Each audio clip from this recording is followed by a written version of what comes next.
I, a teen male, have speech issues. I have a stutter, and I also have trouble making certain sounds as well.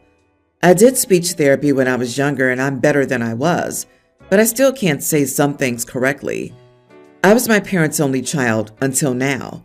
My mom is pregnant with my baby sister, and they chose her name, which is something I can't say correctly.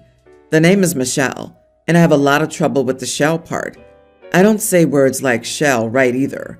My parents are really frustrated by it and are saying that I'm doing it intentionally because I don't like the fact that it's a traditional name. They use the fact I want to change my name to say I'm being intentionally difficult. It hurts. They know I've always struggled with this, but now it's a big issue. My stutter got worse because of the stress of my parents, and now the name sounds even worse out of my mouth, which angers them more. But I'm not doing it intentionally. I worked so hard for so long on the sounds. My maternal grandparents spoke in my defense, but Mom told them to shut up and said that they were encouraging me.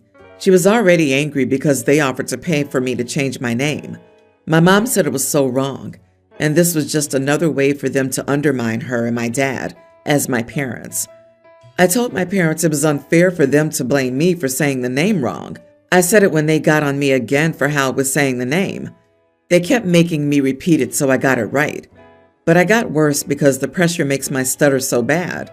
My parents told me I shouldn't talk to them about fairness when I keep criticizing the names they love, which I don't. I never said anything about Michelle, and I regret telling them that I hate my name and want something different. My name is Richard. Am I the idiot for telling my parents it's unfair to blame me for not saying my new sister's name correctly? They won't let me get away with saying her name badly for the rest of my life. So, your parents know that you can't pronounce certain sounds well and have chosen a name you can't pronounce? Wow. Your parents are really sad people. You lost the lottery with them. Ignore them and call the new baby Mimi instead of Michelle. Tell them that Michelle is a French name and that Mimi is a gnome nickname for Michelle.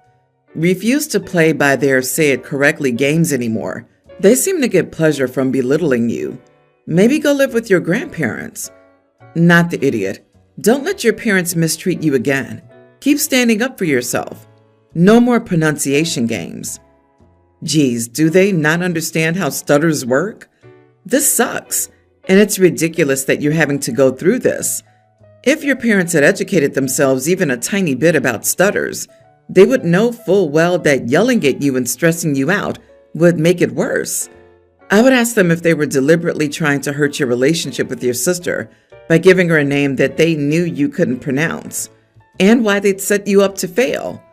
They're the idiots here, not you. You don't do stuff like that to people you love, especially to your kids. This might go without saying, but if your parents are this unsupportive of the stutter, there's a good chance that they're unsupportive about other things.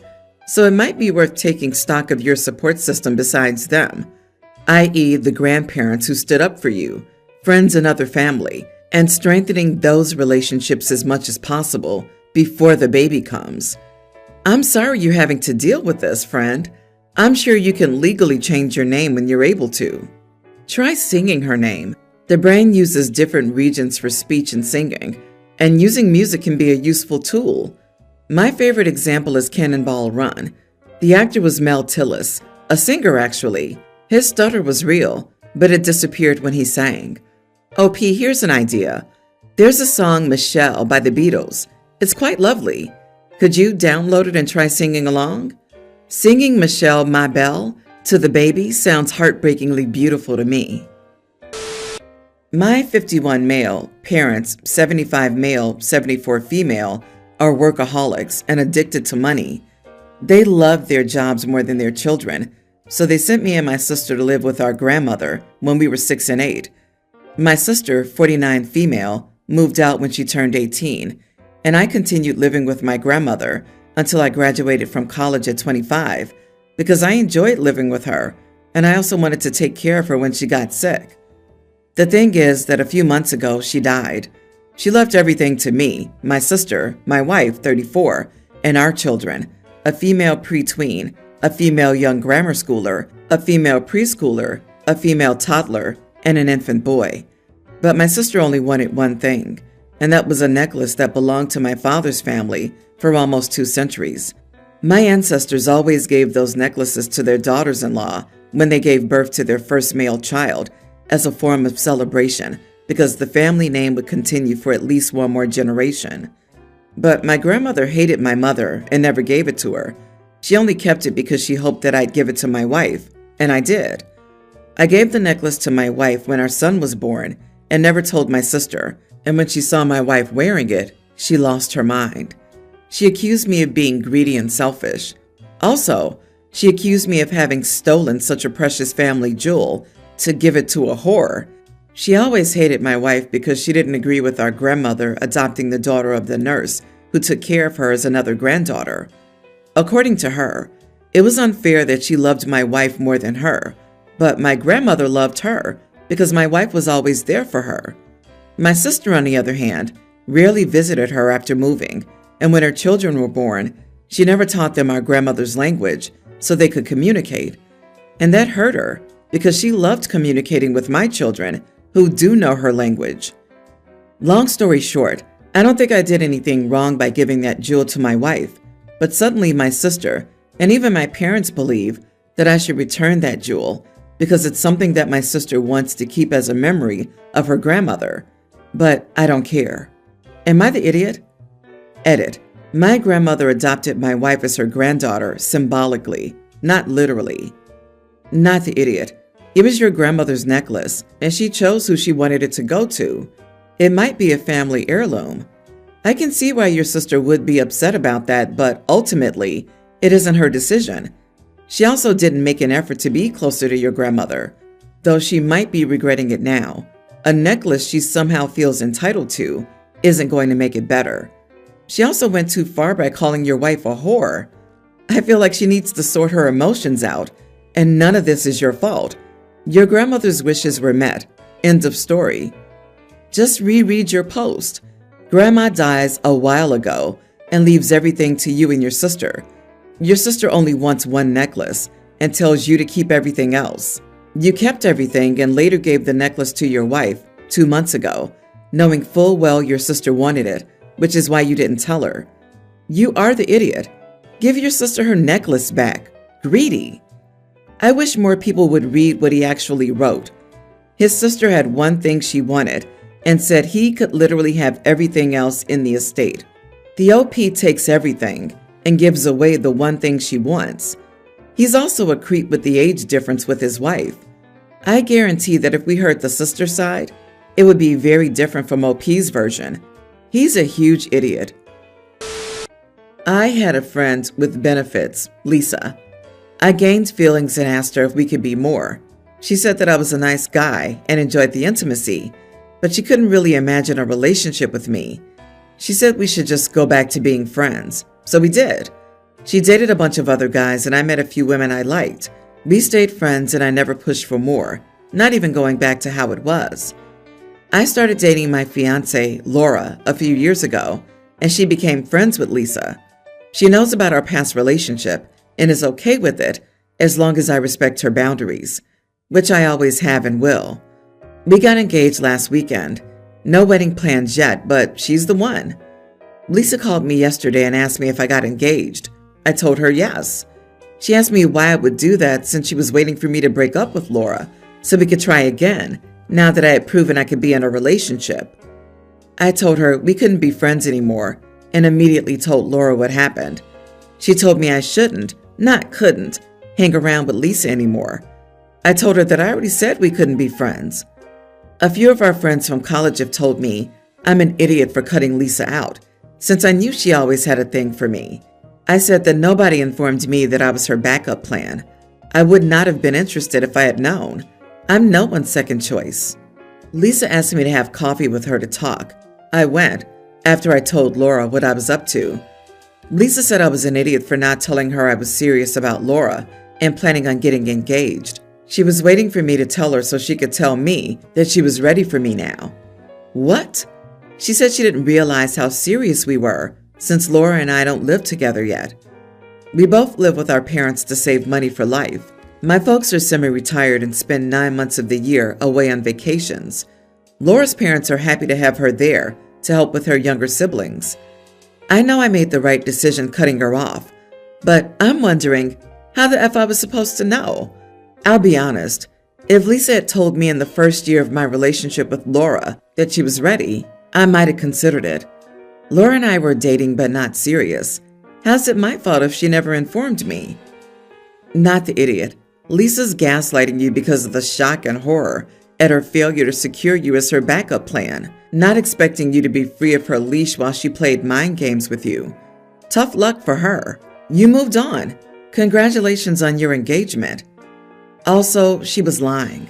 Waiting for me to break up with Laura so we could try again, now that I've proven I can be in a relationship?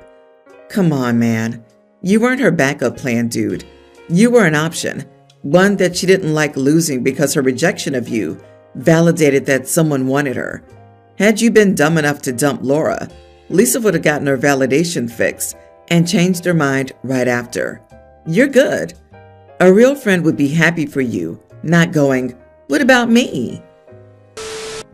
I, 26 female, asked my boyfriend, 31, of 5 months, to not get in my bed with his outside clothes on. I saw him walk over to the bed and start peeling back the comforter and sheet when I said to him, "Oh, no, wait. Please don't get in my bed with outside clothes on. They're dirty." He took this as me calling him dirty. I tried to explain it was just the thought that we traversed through puddles in the parking lot, walked all around the grocery store, then drove back to my place in my car, which is disgusting. And he said all on my dog's bed. It's a giant beanbag. Also disgusting. And I didn't want all those germs in the bed. I could tell he seemed offended by that, so I offered up some pajamas I had that would fit him. He said in a snarky tone, "I can promise you what I'm wearing now is cleaner than anything in your closet."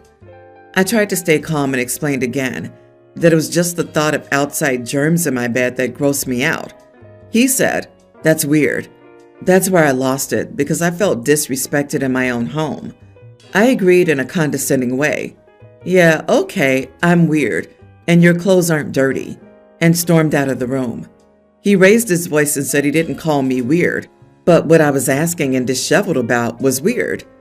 So now I'm sitting here writing this because I want to take him home for saying that to me.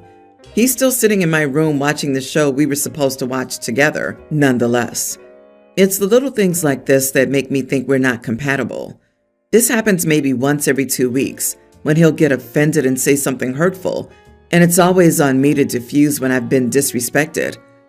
I want him to leave now and not talk to him for the night. I also feel like I'm overreacting, but I feel like it's a simple request. Would that make me an idiot? Outside clothes and bed?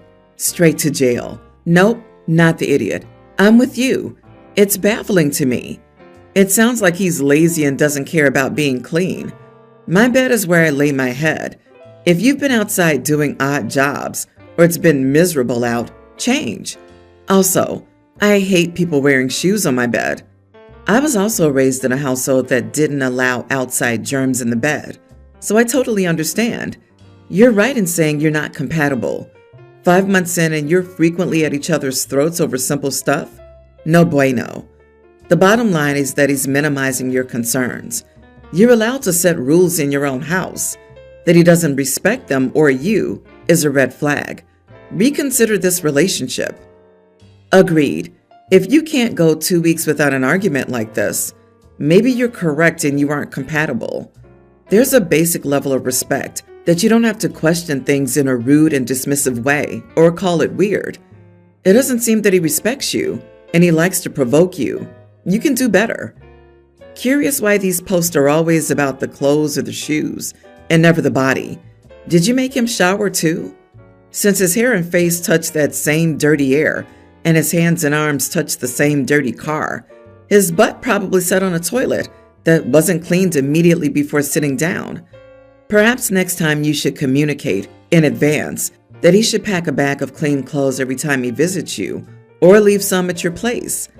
And wait, your car is so dirty that you don't want to be in the bed with the same clothes you were in when you sat in your car? How does a clean freak have a dirty car? I'm not calling you an idiot, but you're dealing with some kind of issue. I, 37 female, have 2 kids from my previous marriage, a tween and a pre-tween. A few months ago, my current husband started having issues. At the very end of last month, his doctor called and said it was likely a form of cancer. We dropped my kids off with my parents and went. It was, and he was admitted to start treatments. What was supposed to be 3 to 4 days turned into a month stay. I asked my ex if he wanted to stay with my kids at our home, but he said he couldn't take that much time off work. He could only do weekends. So my kids stayed with my parents. Given the circumstances, I could be there for my husband and give him the support he needed and what care I could. When he could have visitors, my in-laws brought my kids twice to visit us. The second time they didn't speak to anyone and wanted to sit outside the room. Thursday was their last day of school, and per the custody agreement, they had to be there with their father starting yesterday. Typically, my ex and I meet halfway, since it's a 5-hour drive, but this time I asked him to come pick them up. He did, and I asked him to bring the kids to the hospital so I could see them before they went. He called and told me the kids didn't want to see me. I didn't believe that because my kids love me, and handoffs have never been an issue. I insisted. He brought the kids, but they wouldn't get out of the car, no matter how many times I asked or even told them to. I looked to my ex for backup, but he wasn't going to force them. He told me he understands I have a lot going on, and my husband needs me, but our kids need me too. He said that if he was able to leave his girlfriend 3 weekends in a row to be with our kids, I should have been able to show up at least 1 day a week. Since yesterday, I've been texting and calling my ex to have him put the kids on the phone and pass on my messages, but he says they still don't want to talk to me. I thought I was doing the right thing and that my kids would understand. Am I the idiot for leaving my kids with my parents for a month before summer vacation to support my husband? Edit. The hospital is an hour away from where we live. I did tell my kids what was going on. I talked to them daily via the phone and did video calls with them. Sometimes we did both while I sat with him during his treatment, and we all watched a movie together during the evening via phone call. So you stayed at the hospital 24/7? What about work? Why couldn't you go home? Why did you have to stay and not just visit? You are the idiot for abandoning your children. I'm a stay-at-home mom, so there isn't a work issue. The ward allows spouses and parents of minor patients to stay overnight, and his boss has paid for a nearby motel room I can use for showering and sleep. 2 hours is a lot to drive each day. I'm staying because my husband needs me while he goes through this. You're a darn stay-at-home mom on top of it? Pathetic. 2 hours is a lot to drive each day? Oh, cry me a darn river. That's just lazy. Isn't this an oxymoron? You weren't a mom for that month, were you? You could have and should have gone to see your kids. They needed you. I'm sorry, but your husband is an adult. He doesn't need someone with him 24/7. An hour? She wouldn't drive an hour to see the kids. This is insane. What makes it worse is that OP abandoned the children for her new husband, not their father. Stepchildren often feel like the new parent is replacing them. OP just showed them that the new husband is more important than they are. Your husband was admitted for a month in the same city where you live, and you weren't working? So you had 16 hours a day, assuming 8 hours of sleep, and you didn't get your butt in the car once to see your young children? Jesus.